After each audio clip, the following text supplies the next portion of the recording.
Metro রেলের আয় 20 কোটি টাকা।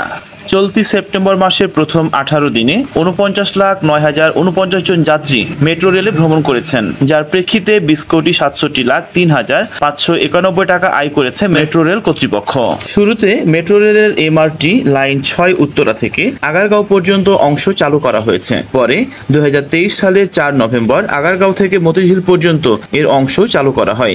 গত 4 মার্চ জাতীয় সংসদের অধিবেশনে তৎকালীন আওয়ামী লীগের সংসদ সদস্য এম ওবায়দুল লতিফের এক প্রশ্নের লিখিত জবাবে তৎকালীন সড়ক পরিবহন ও সেতু মন্ত্রী ওবায়দুল কাদের বলেছিলেন, অডিট ফার্মে নিরীক্ষা করা 2022-23 অর্থ বছরের চূড়ান্ত হিসাব অনুযায়ী জুন মাস পর্যন্ত মোট আয় 18,68,06,514 টাকা। অর্থাৎ প্রথম 6 মাসে শুধু যাত্রী পরিবহন করে এই টাকা আয় করে মেট্রো রেল কর্তৃপক্ষ।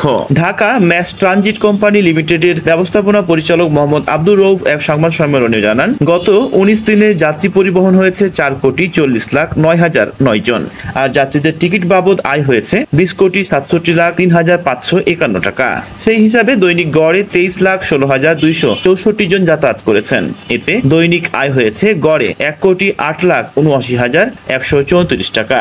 বর্তমানে মেট্রো রেল সকাল 7:10 থেকে রাত 9:40 পর্যন্ত নিয়মিত চলাচল করছে। এর মধ্যে উত্তরা থেকে প্রথম ট্রেন ছাড়ে সকাল 7:10 এবং শেষ ট্রেন ছাড়ে রাত 9টায়। অন্যদিকে মতিঝিল থেকে প্রথম ট্রেন ছাড়ে সকাল 7:30 এবং শেষ ট্রেন ছাড়ে রাত 9:40।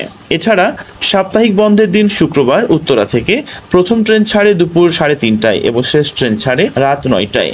অন্যদিকে মতিঝিল থেকে প্রথম ট্রেন ছাড়ে দুপুর 3:50 এবং শেষ ট্রেন ছাড়ে রাত 9:40।